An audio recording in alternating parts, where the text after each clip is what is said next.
रवि 4 बहनों का इकलौता और सबसे छोटा भाई था। चारों बहनों की शादी हो चुकी थी। बीमारी की वजह से माता पिता का निधन पहले ही हो गया था। चारों बहनों ने अपने इकलौते भाई के लिए एक से बढ़कर एक लड़कियां ढूंढी, लेकिन रवि हर बार कोई न कोई बहाना बना लेता और शादी के लिए मना कर देता। बहनें परेशान जो चुकी थी। इस बार राखी पर अपने भाई से साफ साफ बात कर लेने की ठान कर चारों मायके आए। यही एक ऐसा त्योहार होता था जब चारों बहनें मायके आती थी। राखी बांधने का काम पूरा होने के बाद चारों बहनें रवि को घेर कर बैठ गई और एक एक कर सवाल पर सवाल करने लगी कि वो क्यों किसी लड़की को पसंद नहीं कर रहा। परेशान होकर रवि ने बता ही दिया कि वो अपने ऑफिस की लड़की प्राची से प्यार करता है और उसी से शादी करना चाहता है।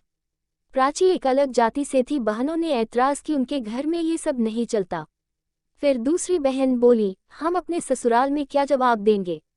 तीसरी बोली, अगर तुमने ऐसा किया तो हम समझेंगे हमारा मायका अब नहीं रहा।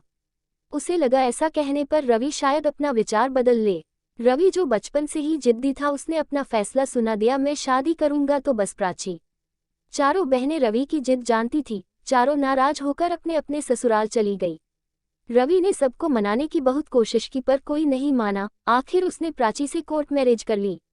ऐसे में बहनों ने उससे बोलना तक बंद कर दिया। रवि को हर साल राखी पर अपनी बहनों की याद आती थी। प्राची भी उस दर्द को समझ सकती थी। रवि दोस्तों से अपनी बहनों की खबर लेता रहता था। प्राची कहती कि अब तो बहुत समय बीत चुका है, आप ही फोन लगाकर बात कर लो।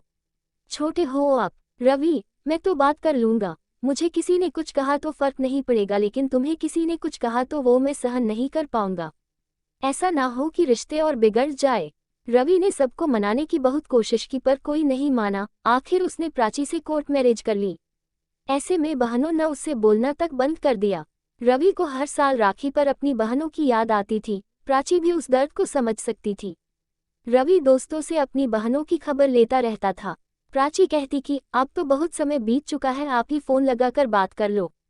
छोटे हो आप। रवि, मैं तो बात कर लूंगा। मुझे किसी ने कुछ कहा तो फर्क नहीं पड़ेगा, लेकिन तुम्हें किसी ने कुछ कहा तो वो मैं सहन नहीं कर पाऊंगा। ऐसा ना हो कि रिश्ते और बिगड़ जाए। दिन बीते, साल बीते। एक दिन खबर आई कि रवि की तीसरी बहन के पति का रोड एक्सीडेंट में निधन हो गया। रवि के पैरों तले जमीन खिसक गई। प्राची ने रवि के तुरंत निकलने की तैयारी कर दी। रवि निकलते निकलते रुक गया। रवि, मैं वहां कैसे। प्राची, अभी आपकी सबसे ज्यादा जरूरत आपकी बहन को है। कोई कुछ बोल भी दे तो सुन लीजिएगा, और सुनिए, मैंने आपके बैग में एक चिट्ठी रखी है, वापस आने से पहले किसी एक बहन को दे दीजिएगा।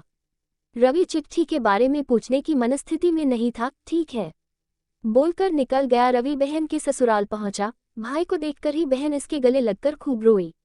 बहन का रोना भाई की आत्मा को चीर गया हो जैसे। सारी अंतिम क्रियाक्रम पूरी हो गई। अब रवि निकलने की तैयारी करने लगा। बड़ी बहन रवि का सामान बैग में रखने लगी कि उसके हाथ प्राची की रखी चिट्ठी आई। ऊपर ही लिखा था, दीदी एक बार जरूर पिएगा।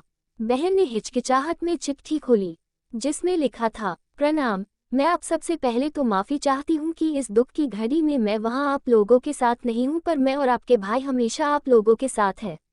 ये आपका मायका पहले है, मेरा ससुराल बाद में।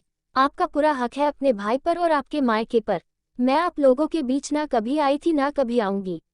मुझसे कोई गलती हुई हो तो माफ़ करे, लेकिन अपने भाई को अनाथ ना करे। विनम्र पूर्वक प्राची। उस समय तो इस चिट्ठी का जिक्र बड़ी बहन किसी से नहीं किया। समय बिता। अगले साल की राखी आ गई। सुबह सुबह दरवाजे की घंटी बजी। प्राची ने रवि से दरवाजा खोलने को कहा। रवि ने दरवाजा खोला तो सामने चारों बहनों को देखकर खुशी से चिल्लाने लगा, प्राची देखो कौन आया है। प्राची हाथ में पानी का गिलास लेकर बाहर आए। वो जानती थी कि आज राखी पर रवि की बहनें आने वाली है। ये बात प्राची को उन लोगों ने ही फोन करके बताई थी। चारों बहनों ने कई साल बाद मायके में पैर रखा और सबसे पहले प्राची को गले लगाकर धन्यवाद दिया। कहा, तुम्हारी चिट्ठी ने हिम्मत दी कि हम हमारे मायके आ सके। तुमने आज हमारा मायका हमें वापस दे दिया।